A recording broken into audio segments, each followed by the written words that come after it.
जो बोएगा वो काटेगा, जो सोएगा वो जाएगा, जो रोएगा वो पाएगा।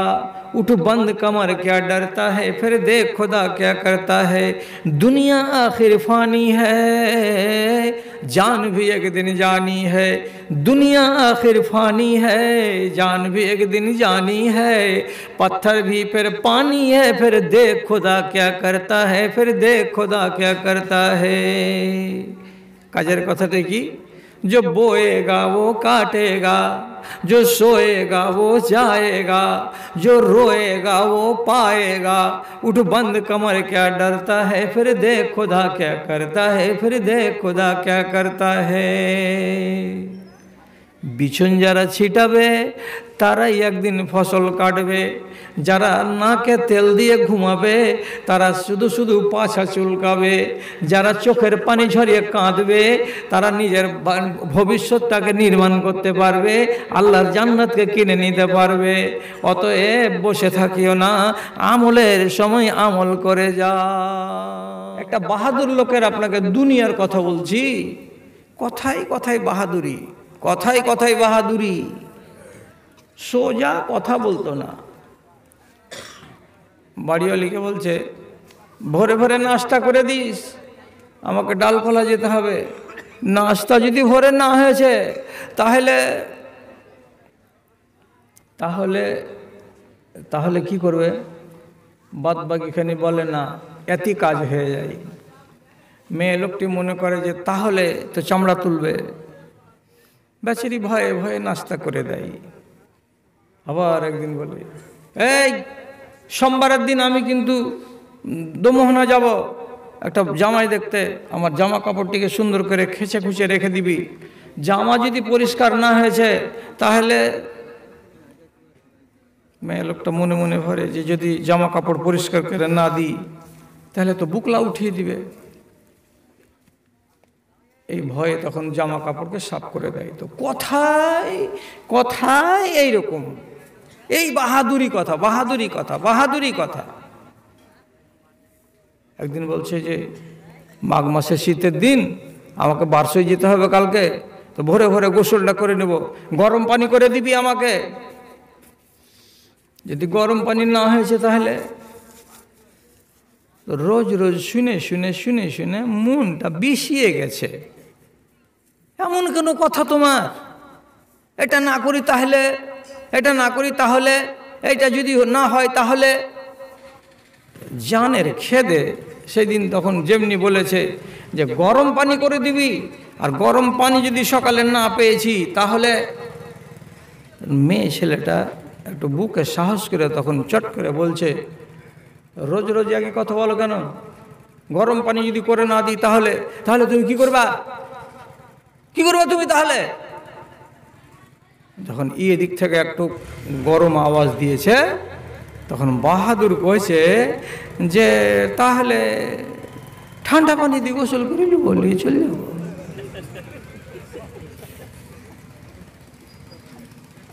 দেখছেন কি দরের বাহাদুরি, শুধু মুখের, শুধু মুখের। আমলনামা বাম হাতে যদি চলে আসে কি করবি রে? কইছে দেখা যাবে। মুনকার নাকির জান কবজ করবে কষ্ট দিয়ে, তখন কি করবি? এখন তো 22 বছর, এখন কি জান কবজ করার টাইম? 64 বছর হবে তখন জান কবজ হবে, তখন দেখা যাবে। বলি পেয়েছ, ভয় লাগে না? গোড়াতে কি হাদিস বলেছিলাম? তাকরাবু কুলুবাহুম মিন হালাওয়াতিল কোরআন। এই যুগের মানুষগুলোর অন্তরে কোরআনের ভালোবাসা হবে না, কোরআন এদের প্রতিক্রিয়া সৃষ্টি করতে পারবে না, কোরআনকে মেনে এরা চলবে না, কোরআনকে এরা ভালোবাসবে না। কোন যুগ? তোমাদের ভবিষ্যৎ বলে ভয় লাগে না হে? একটা ছোট হাদিস বলি, যদি কোনো মানুষকে, কোনো ভাইকে ভালো লাগে শুনতে, রাসূল বলছেন উরিতুল লাইলাতাল্লাতি উসরিয়া বি ইলাল বাইতে, যেদিন রাত্রিতে আমাকে আসমানের সফরে নিয়ে যাওয়া হয়েছিল সেদিন বাইতুল মামুর বলে একটা বড় ইবাদতখানা আছে আল্লাহর আরশের আশেপাশে, 7 আসমানের উপরে বাইতুল মামুরের মতো মসজিদের এক কোণাতে দেখছি হযরতে জিবরিল আলাইহিস সালাতু ওয়াস সালাম বসে আছেন। কাল হিলসিল বালি, যেমন বাড়িতে কাউরি পুরানো শতরঞ্জি থাকে, পা মুছে মুছে মুছে মুছে কালো হয়ে যায়, এবং বিছানাতে পড়া থাকে, বেঞ্চের উপরে পড়া থাকে, কিংবা মেঝেতে কোনো বস্তার উপরে চাপা থাকে, ঠিক এইরকম হযরত জিবরিল আলাইহিস সালাতু ওয়াস সালামের মতো এত জালিলুল কদর ফেরেশতাটা একটা ছিঁড়া গোদলা গায়ে দিয়ে যেমন বস্তা ঢাকা থাকে কোনো কিনারায়, ওই রকম বাইতুল মামুরের এক সাইডে জড়ো সড়ো হয়ে বসে আছে। তার শান শওকাত নাই, তার আন বান নাই, তার দাপট কিছু নাই, ভিজা বিড়ালের মতো হয়ে আছে। আর রাসূল বলছেন, জিবরিল তুমি এত বড় ফেরেশতা, তুমি এত সম্মানের ফেরেশতা, তুমি এমন জড়ো সড়ো কেন হয়ে আছো? ভিজা গোদলা কেন তোমার গায়ে দেওয়ার মতো লাগে? হযরতে জিবরিল জবাব দিয়ে বলছেন, এই আল্লাহ পাকের রাসূল, আমার জন্য শরীয়ত নাই, তথাপি আমাকে মাঝে মাঝে ভয় লাগে আল্লাহর দায়িত্ব পালন করতে গিয়ে যদি কোনো বেয়াদবি হয়ে যায় আমার দ্বারাই, আর আল্লাহ যদি আমার উপরে নারাজ হয়ে যায়, তাহলে আমার কি দুর্গতি হবে। আল্লাহর ভয়ে আমি জড়ো সড়ো হয়ে আছি, আল্লাহর ভয়ে আমি লাড়ু সাড়ু হয়ে আছি, এছাড়া অন্য আর কোনো কারণ নাই। ফেরেশতারা কেউ জান্নাতে যাবে না জাহান্নামে যাবে? কেউ যাবে না। অথচ এত বড় ফেরেশতা আল্লাহর ভয়ে জড়ো হয়ে আছে। আর যাদের নসিবে জান্নাত জাহান্নাম লেখা আছে, এরা কত শিয়ানা কানে ইয়ারফোন লাগিয়ে দিয়ে দিবা রাত্রি মাস্তানি করে বেড়াচ্ছে, এর জানে কোনো ভয়ই নাই। আল্লাহ হেফাজত করো। কোরআন তোমাদের বুকে একটুও রেখাপাত করে না। একটা ওয়াকিয়া শুনো, একটা ঘটনা শুনো, যদি চেরেনা পরিমাণে জ্ঞান পাওয়া যায় তা আলহামদুলিল্লাহ। একটা লোকের নাম ফাজল বিন আয়াজ, ডাকাতি করত, চুরি করত, আর 5 দিন 7 দিন পর পর বাড়ির পাশে এক জায়গায় কোঠা দোতলার উপরে একটা বেশ্যার কাছে কিছু টাকা নিয়ে ওকে দিয়ে শারীরিক সম্পর্ক করত, ব্যভিচার করত। এটা ওর অভ্যাস ছিল। ডাকাতি করার টাকা উড়াতে মানুষকে মায়া লাগে না। কামাই যেমন কাঁচা কাঁচা, উড়েও তেমনি টাকা কাঁচা কাঁচা। কামাই হয়ে গেলে এক রাতে 20,000, 3 দিন বাদে দেখবেন 20টা টাকাও নেই পকেটে, ফুতুর। মানুষ কথায় বলে চুরির মাল খুঁড়িতে। এই চোর এইরকম করে লম্পটি করে আর টাকা মানুষের ছিনতাই করে আর বাহার উড়াই। একদিন রাত 10টার সময় কিছু টাকা পকেটে করে নিয়ে ওই মেয়ে ছেলেটি ওই তাওয়াইফের কাছে চলে আসছে। দ্বিতলের উপরে যাবে, টাকা দিবে, আর ওর সাথে প্রেম করবে, শারীরিক সম্পর্ক করবে। সিঁড়ি বেয়ে উঠতে হবে। প্রথম সিঁড়িগুলো আছে স্টেপে 12টা, আর তারপরে প্লেটের পরে এইদিকে ঘুরে আবার এইদিকে মুখ করবে, তো এইদিকে আছে 6টা। এখানে একটা প্লেট আছে, এই প্লেটের কাছে উল্টো দিকে দেখা যাচ্ছে একটা জানালা, আর জানালার ওই পাশে বাড়ি। তো রাত 10টার সময় সারা দুনিয়া শুনশান, বেশিরভাগ মানুষ ঘুমিয়ে গেছে। ওই রকম টাইমে মনের খুশিতে সিঁড়িতে ধাপ ধাপ ধাপ ধাপ করে পা দিশার উঠে চলে আসছে দোতলার দিকে। এই প্লেটে যখন এসে পা পড়েছে তো সাইডে জানালা, তো চলতে গিয়ে জানালার দিকে এমনি করে দেখছে যে কি আছে দেখি। তো পার্শ্বকার জানালা দিয়ে দেখা যাচ্ছে, আর রাত্রি তখন 10টা, একটা জৈতুনের তেল দিয়ে মাটির কুপি জ্বালানো আছে।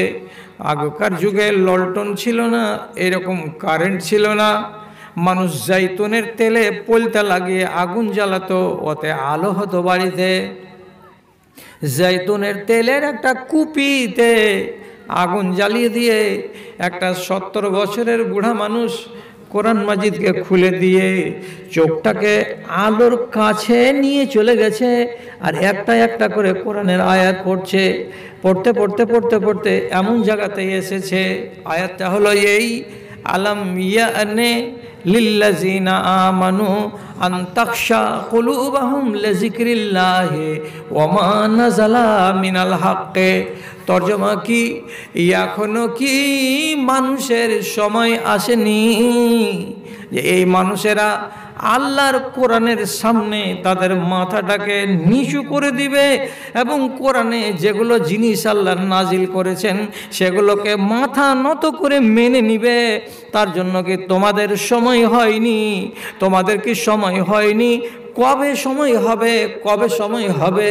কবে সময় হবে? আলাম ইয়ানে, সময় কি তোমাদের হয়নি?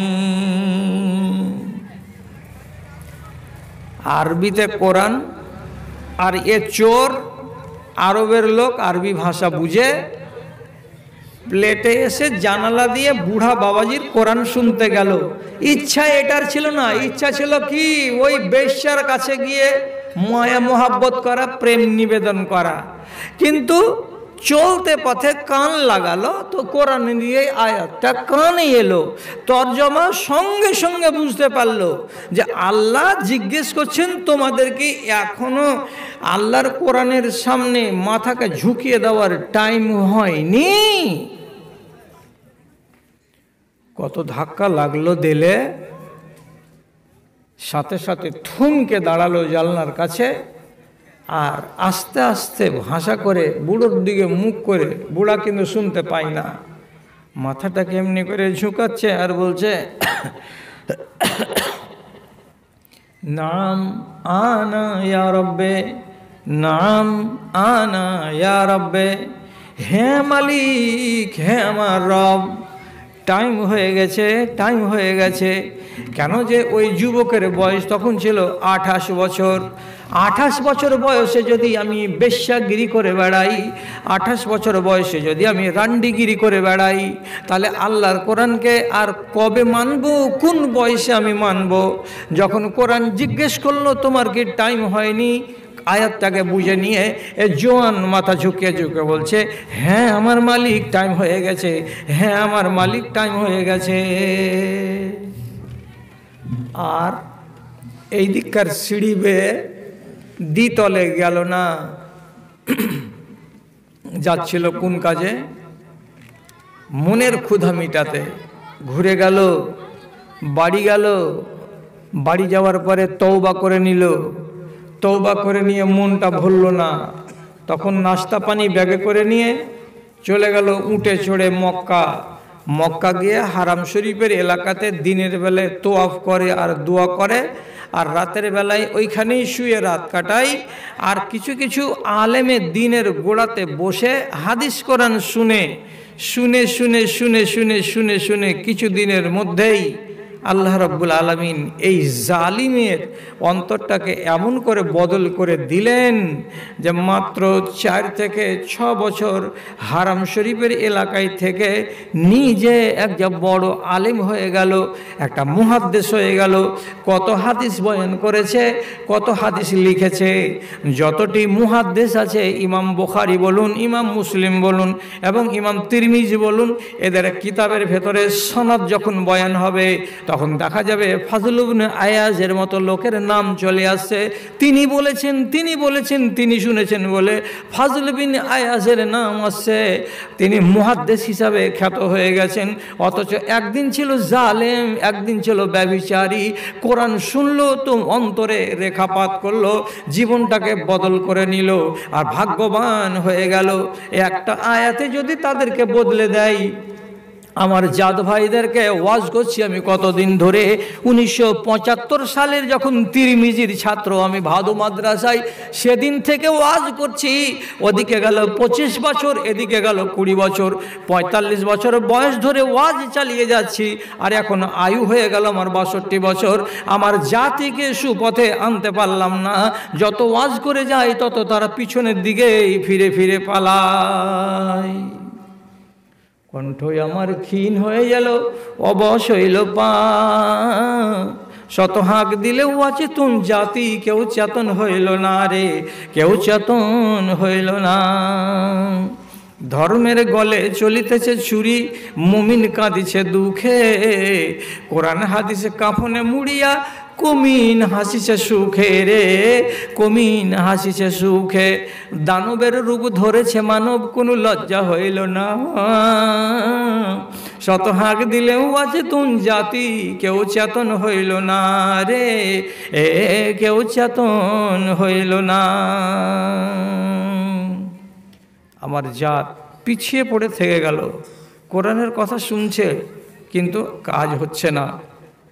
দুনিয়াতে বড় বড় ধর্ম তিনটা, হিন্দু আর খ্রিস্টান আর মুসলমান। হিন্দু ধর্মে ওয়াজ হয় না, খ্রিস্টান ধর্মে জালসা হয় না, ধর্মের কথা ওদেরকে কাউকে শোনাতে হয় না। মুসলমানেরাকে ধর্মের কথা শোনাতে হয় প্রত্যেক শুক্রবারে আধা ঘন্টা, মাসে 4 জুমা, বছরে 52 জুমা। এত ওয়াজ মুসলমানেরা শুনে, তারপরে মুসলমানেরা যত বেদিন আর বেয়াড়া, খ্রিস্টানেরা ওয়াজ কম শুনে তবুও ধর্মের ব্যাপারে ওরা বেয়াড়া নয়। আর হিন্দুরা যত কম ওয়াজ শুনে তার তুলনায় হিন্দুরা তাদের ধর্মের ব্যাপারে বেয়াড়া নয়। যত বেয়াড়া মুসলমান, যত ওয়াজ শুনে বেশি তত বেয়াড়া। একটা হিন্দুকে দেখবেন ট্রেনে বসে থাকবে, চলে যাচ্ছেন এইখানে ডালকোলাতে ট্রেনে বসলেন, যেতে যেতে যেতে যেতে দেখতে পাবেন আজরেল স্টেশনের কাছে আস্তে আস্তে ডান দিকে একটা বড় মন্দির আছে, একটা সাহারার গাছের তলায়। তা আপনার পার্শ্বকার হিন্দুটা যদি, লোকটা যদি হিন্দু হয়, তো মন্দির চোখে পড়তে গেলে ট্রেনে বসে বসে কি করবে? করবে। আর মানে কি, গাছের তলায় মা আছে, মা মানে মা কালী। যদি জোরে হাঁচি পড়ে হিন্দুদের, তাহলে যেমনি জোরে ছে করবে, সাথে সাথে বলবে মা। মা মানে জন্মদাত্রী মা নয়, মা মানে ওই মা, দেবী মা। কত ধর্ম মানালো, হেলমেট মাথায় দিয়ে চলে যাচ্ছে 80 কিলোমিটার বেগে, গিড়ি গিড়ি গিড়ি গিড়ি চলে যাচ্ছে, মন্দিরের সামনে দিয়ে যাবে তো গাড়ি খাড়ো করে মাথা নিচু করবে, টাইম নাই, ওই হালাতেই স্টিয়ারিং ধরেই আছে, ফাটাম করে হেলমেটওয়ালা মাথা দিয়ে মন্দিরের সামনে দিয়ে যেতে গেলে পিক করে একটু হর্ন দিয়ে দিবে, দিয়ে চললো, ইবাদত হয়ে গেল। ধর্মকে মেনে চলছে। আর মুসলমানকে আপনি যত বুঝাবেন, যতই বুঝাবেন, চুল দাড়ি সব পেকে গেল, খাইনি ছুটাতে পারলাম না এই জাতের। আরও দিনের দিন তিরাঙ্গাতে এমন মাতন মেতেছে যে তিরাঙ্গা না হলে ওর ঘুমই হয় না রাতে। কি নিকৃষ্ট মানের জাতি আমরা হলাম। ভুলকে স্বীকার করো, ভুলকে স্বীকার করো। ভুল স্বীকার করাটা হচ্ছে আক্কেলের পরিচয়, এটা বেআক্কেলের পরিচয় নয়। ওয়াজ কত শুনবেন, ওয়াজ শুনে শুনে তো কাল কেটে যাবে। আর যতদিন বেঁচে আছি আমি, আর যতদিন বেঁচে আছে গিয়াস মুলবি, মনে হয় জালসা বন্ধ হবে না এই গ্রামে। তো আপনি আমল করে না দেখাবেন, আপনি একটা হ্যাঁ নাহি না কিছু বলেন। ইউনুস নবীকে মাছে গিলে নিল, তো ভুল স্বীকার করে নিল, নিয়ে দোয়া করলো, বলছে লা ইলাহা ইল্লা আনতা সুবহানাকা ইন্নী কুনতু মিনাজ জালিমিন। আল্লাহ আমি জুলুম করে দিয়েছি। দেখছেন, আদম যখন দোয়া করছে